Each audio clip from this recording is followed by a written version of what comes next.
La paz no puede darse en la sociedad humana si primero no se da en el interior del hombre, afirma San Juan 23.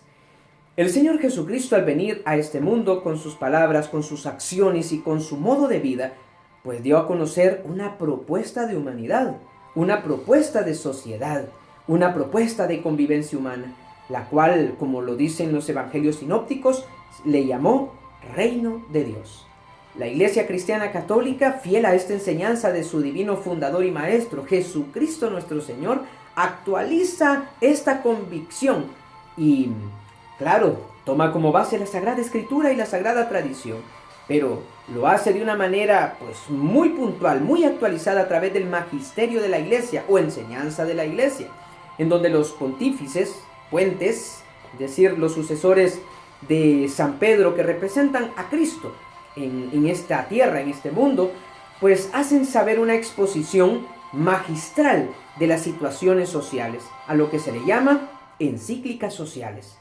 Hoy quiero darte a conocer de una manera breve la encíclica Pacem in Terris, es decir, la paz en la tierra, escrita por el Papa San Juan XXIII en 1963. Esta encíclica tiene pues 172 numerales, organizados en 5 hermosos capítulos. Y el capítulo primero al cuarto aborda realmente una magistral exposición de la doctrina social de la Iglesia en las distintas relaciones de la sociedad. El quinto capítulo es muy especial porque nos da una propuesta de cómo los cristianos católicos y algún otro tipo de cristiano como creyente puede realizar para que realmente participe activa, fructífera y conscientemente en la vida pública y así pues concretizar ese reino de Dios, hacer externo, concreto, lo que es la voluntad del Señor. Es por eso que la paz será una palabra vacía, dice el Papa San Juan XXIII, mientras no se funde o base en el orden que él propone, que son la verdad, la justicia, el amor y la libertad. Son 4 valores que han de regir todas las relaciones humanas. De ahí que no basta la ausencia de guerra para que haya paz en el mundo, sino que es necesario trabajar por ello activamente, por una transformación de estos 4 valores que harán tener una mente o pensamiento nuevo, un corazón o sentir nuevo, y hará tener estructuras purificadas o actuaciones más puras, más humanas como tal. Describiendo un poco, para animarte a que tú leas esta riqueza de encíclica y para que te hagas la idea de su contenido a la vez, veamos a continuación una descripción, aunque pequeña y breve, de cada uno de estos capítulos. El primer capítulo aborda esa convivencia que debe haber en las relaciones entre las personas. Y para ello la pregunta del millón es ¿cómo es posible esto? El Papa San Juan XXIII lo aclara, que debe ser partiendo del fundamento o principio en que todo ser humano es una persona. Y en sí, ¿qué es ser una persona? Es un alguien, no un algo, porque no es un objeto, es una persona. Un ser humano, así lo dice él, es una persona, es un alguien que piensa, es un alguien que siente, es un alguien que actúa autónoma o independientemente. Por ende, esto da pie a un segundo fundamento, y este consiste en que si todo ser humano es persona, por ende tiene dignidad, es decir, tiene deberes y derechos, los cuales no se ofertan, no se compran, no se venden, no se cambian, los cuales no se pueden atropellar y son válidos universalmente, son válidos en todo tiempo, en todo momento, en todo lugar como tal. Es así que en este primer capítulo el Papa San Juan XXIII hace una enumeración y explicación de los varios derechos humanos, incluso pues citando algunos de los que la ONU desde el 10 de diciembre de 1948 logró hacer público, pero aborda incluso algunos derechos que en ese momento no se habían abordado como tal, eso sí, teniendo como base los 4 valores anteriores que vale la pena tenerlos en cuenta. Dijimos que eran la verdad, la justicia, el amor y la libertad. En el segundo capítulo aborda el cómo los ciudadanos han de relacionarse con las autoridades públicas. Y aquí hace saber que toda autoridad legítima viene de Dios. Y esta legitimidad se demuestra en dos aspectos. En primer lugar, en que esa elección de esa autoridad sea de manera ordenada o legal.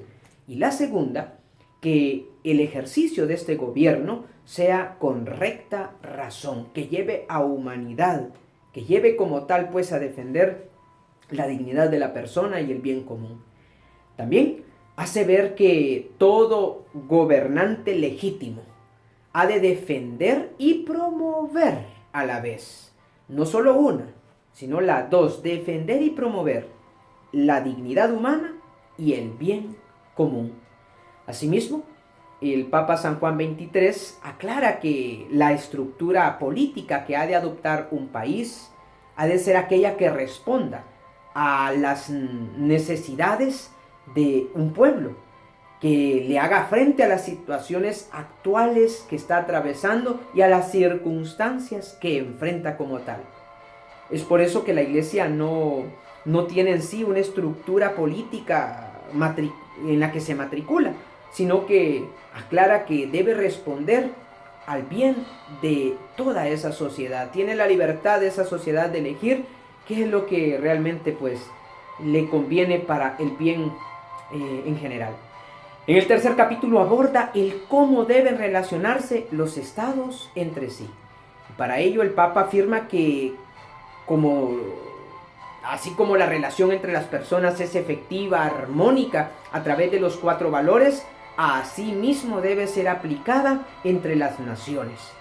Y estos valores se pueden ver en el caso de la verdad entre naciones, cuando las relaciones internacionales han de reconocer la igualdad también de los otros pueblos. Cuando se reconoce esa verdad, hay respeto recíproco entre sí. También, cuando se aplica la justicia, entonces se exige el reconocimiento mutuo de derechos y deberes entre las naciones. Es decir, se le da a cada nación lo que le corresponde, lo que le compete como tal. Asimismo, se ejerce el amor entre naciones cuando se anima la solidaridad o colaboración a las naciones más vulnerables o necesitadas.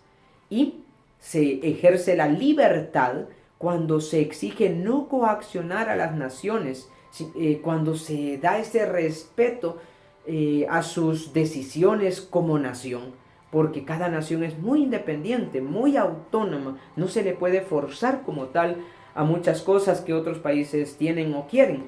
Entonces allí se estará salvaguardando esa libertad internacional. En el cuarto capítulo se aborda el cómo ha de formarse una autoridad mundial. Y para esto, el Papa expone que se ha de maximizar lo que se ha abordado en los capítulos anteriores, en que se habla de la relación entre personas, la relación entre ciudadanos y autoridad pública, y las relaciones entre naciones a nivel internacional. Y de esta manera, pues se podrá realmente, como fruto, sacar una autoridad mundial. La pregunta del millón es: ¿para qué? ¿Para qué ha de servir esa autoridad mundial? El Papa lo aclara que es para que defienda y promueva a nivel mundial la armonía, que no equivale a uniformar, no, sino a tener acuerdos comunes que se apliquen de manera cultural o al estilo propio de cada nación, porque recuerden, se ejercen aquí siempre los 4 valores que se expusieron en el capítulo anterior. Y aquí sobresale o suscita, mejor dicho, una nueva pregunta: ¿cómo establecer esta autoridad? El Papa sugiere que esto ha de ser con el consentimiento de cada nación, con el diálogo, con el ponerse de acuerdo, porque de no ser así, entonces se le violentará la libertad a otras naciones y por eso actuarían de manera rebelde o negativamente, lo cual desestabilizaría la concordia o paz o armonía mundial como tal. De ahí que afirma que la Declaración de los Derechos Humanos que la ONU expresó ese 10 de diciembre de 1948 vendría a ser un paso introductorio o un paso o una acción de esperanza, de luz para ese momento, el cual ya en pleno siglo XXI, pues hemos realmente de madurar aún más, aunque estamos en deuda realmente. Vemos lo contrario hoy día. Sin embargo, en el 5.º capítulo, el Papa San Juan XXIII nos aborda o anima a la acción en la sociedad que hemos de tener los cristianos católicos y otros cristianos en general, y hombres de buena voluntad, los que no son cristianos o no son incluso ni religiosos, pero que tienen buena voluntad, que aman la humanidad, a lo que le llaman filántropos, para que puedan realmente involucrarse. ¿Y cómo? Pues él da también esos medios, esas propuestas. Y él habla de que entonces se pueda participar activamente en la vida pública, para que de esta manera cada uno colabore en el mejoramiento de la sociedad local, regional, nacional y también mundial, ya que todo está conectado como tal. Para esto, ya como él habla a nivel intraeclesial o dentro de la iglesia, nos dice el Papa San Juan XXIII, que por eso a esto se le llamaría pastoral de presencia, es decir, en el hecho de involucrarse o introducirse en la vida pública en esa manera activa, será el primer paso. El segundo es hacer de ese trabajo, de eso en lo que me involucro, hacerlo eficiente y eficazmente, es decir, bien hecho y de manera correcta. Y el tercer paso es buscar formarse más, ya que así como muchos buscan formarse académicamente o laboralmente, sacando licenciaturas, maestrías y hasta doctorados, lo mismo debe ser en el campo de la fe, porque fe y vida no van separados, sino que van juntos. Cuestión que el Concilio Vaticano II también en 1965 lo expresa a través de su constitución Gaudium et Spes, sobre los gozos y esperanzas.